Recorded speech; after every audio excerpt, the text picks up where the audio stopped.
Yo, what's going on, guys? It's Houston Sports Talk back in the video today, and today I'm going to be going over my NBA power rankings for Week 3, as NBA Week 2 of the season is over, and now Week 3 of the NBA season will begin. I'm so excited to see some of the some of these matchups we have this week. There's some really good matchups, and let's get into it. So last week was a good week of basketball, and let's go over my power rankings. So starting off with 30, this should be no surprise. This was a team who, when I did my NBA power rankings,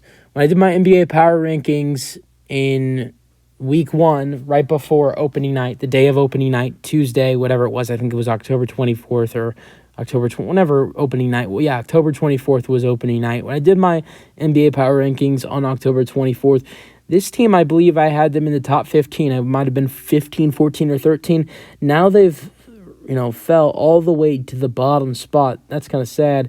But last night they got their first win of the season over the Portland Trail Blazers. At 30, I had the Memphis Grizzlies at 1-6, the worst record in the NBA. I know they're without John Morant. I know they're without Steven Adams. I just don't like the way they're playing basketball right now. They had a good win last night, but still want to see more from them, and we'll see if they can keep it up. But their schedule only gets harder from down the road after this win against Portland. Previously had them at 27 last week. At 29 of the Washington Wizards, they're 1-4 previously at 30 last week. So they jump up one spot just because of the Memphis Grizzlies. At 28, I have the Charlotte Hornets. They're 2-4, and last week I had them at 25. At 27, I have the Chicago Bulls. They're 2-5, and last week I had them at 21. At 26, who really struggled this week, I had the Detroit Pistons at 2-5. Last week I had them at 22. At 25, I have the Utah Jazz. They're 2-5. Last week I had them at 19. At 24, I have the Houston Rockets, who are 2-3 and have won 2 games in a row against the Sacramento Kings and the Charlotte Hornets. Last week, I had them at 26. At 23, I have the Toronto Raptors, who are 3-4. Just got a good overtime win against the San Antonio Spurs yesterday.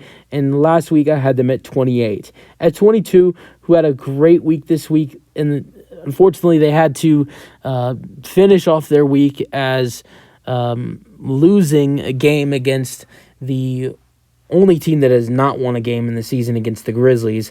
But before that, the Portland Trail Blazers were undefeated in the week. They were 3-0, and then they lost to the Grizzlies. So they went 3-1 on the week. I have them at 22, previously 29. At 21, I have the Spurs. I know the Spurs started off the week with some great wins against the Phoenix Suns. Looked great against the Phoenix Suns and winning 2 games against them. 2 great upsets, even though the Suns in one of those games didn't have Devin Booker, or both of those games didn't have Bradley Beal. Still good wins, but still very disappointing to blow a 20-point lead at home against the Toronto Raptors. So I have the San Antonio Spurs at 21. They're 3-3. Last week had them at 24. At 20, I had the defending Eastern Conference champions, the Miami Heat, at 20. They're struggling. Last year we saw them get out to a rough start to the season, so this is not that much of a shocker to me. And they've had some players out, but hopefully they can fix it tonight against the Lakers. 2-4 previously. Last week at 16. At 19, I have the Pacers. They're 3-3. Last week had them at 15. It was a weird week for them. They started off last week at 2-1, and now they're 3-3. And then at 18, I have the Minnesota Timberwolves at 3-2. Last week I had them at 23. They had a really good week. Then who had a really bad week? At number 17, I have the New York Knicks, who are 2-4, previously 13. The only reason I'm not too harsh on them right now is because their losses are to all good teams. The Bucks, the Pelicans, the Celtics, and then the Cavaliers. So I'm not harsh on them. And at 16, I have the Cleveland Cavaliers, who are 3-4. Last week had them at 14. At 15, I have the Brooklyn Nets, who are 3-3 and previously at 18. At 14, I have the Sacramento Kings, who are 2-3, previously at 8 last week. I'm not hating on the Kings right now because they've lost their last 2 games, but without De'Aaron Fox, against the Rockets by 18 and the Warriors by 1. And their first 3 games of the season before that, they beat the Utah Jazz fully healthy. They lost to the Warriors by 8 fully healthy and beat the Los Angeles Lakers in overtime fully healthy. So when fully healthy, they're 2-1, and they almost beat the Warriors not healthy, but then got crushed by the Rockets not healthy. 13, I had the Orlando Magic. They're 4-2. Last week I had them at 20. They played some great basketball this week.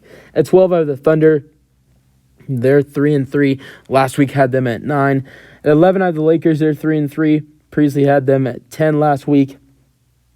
I'm still not going to hate on the Suns. At 10 and Suns 3-4. I'm not going to drop them that much. Last week they were at 5. The only reason I'm just not going to drop them that much is just because of the fact that they're still not healthy. Yes, this week they did not play good basketball. They lost against the Spurs twice. But for a majority of their games this season, they've been without Devin Booker and Bradley Beal throughout the first 7 games. And I think they even were without Kevin Durant for 1 game, if I'm not mistaken. So they're not healthy right now, and they're still 3-4. So at 10, I have the Phoenix Suns, but I do have them dropping down 5 spots. At 9, I have the Los Angeles Clippers. It's going to be James Harden's debut tonight against the Knicks. They're 3-2. Last week, had them at 6. At 8, I had the Pelicans. They're 4-2. Last week, I had them at 12. At 7, one of the hottest teams in basketball right now, the Atlanta Hawks, who are 4-2. Last week, I had them at 17. They're tied with the Philadelphia 76ers right now for the biggest winning streak in the NBA. Number 1 is obviously the Boston Celtics, who are undefeated. But right next to them are the 76ers and the Hawks, who both have 4-game winning streaks. At 6, I had the Milwaukee Bucks, who are 3-2, and previously at 4 last week. Not a bad week, but the Bucks still find a way to struggle. They had a terrible loss against the Raptors early in the week on Wednesday. So the Bucks still looks like they're still trying to get used to things with the new team and still trying to build chemistry.